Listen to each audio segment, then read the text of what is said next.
আগামী champions trophy পর্যন্ত বাংলাদেশ দলের অধিনায়ক থাকছেন নাজমুল হোসেন শান্ত, নিশ্চিত করেছেন বিসিবি সভাপতি ফারুক আহমেদ। সাকিবের দলে ফেরায় বড় বাধা তাকে নিয়ে তৈরি জটিলতা।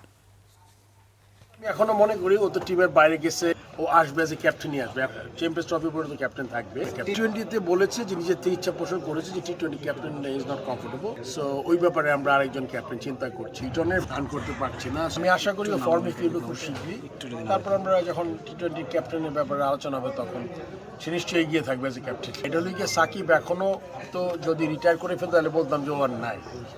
যদি কোনো ওর যে ইস্যুগুলো আছে সে তো মাঝে মাঝে মন্ত্রণালয়ের সাথে কথা বলে কিভাবে ওইটা কি করা যায়। এটা শুধুমাত্র গভর্নমেন্ট লেভেল থেকে যদি কোনো ইনস্ট্রাকশন আসে, ওর যেই সমস্যাগুলো আছে ওগুলো যদি ঠিক করতে পারে তাইলেই কিন্তু আমার মনে হয় যে এটা একটা ব্যাপার ডিসিশন নিতে পারে। তারপরে তার ফিটনেস, তারপরে মেন্টাল স্টেট, তারপর সিলেকশন কমিটি আছে, তার ডিসাইড করে।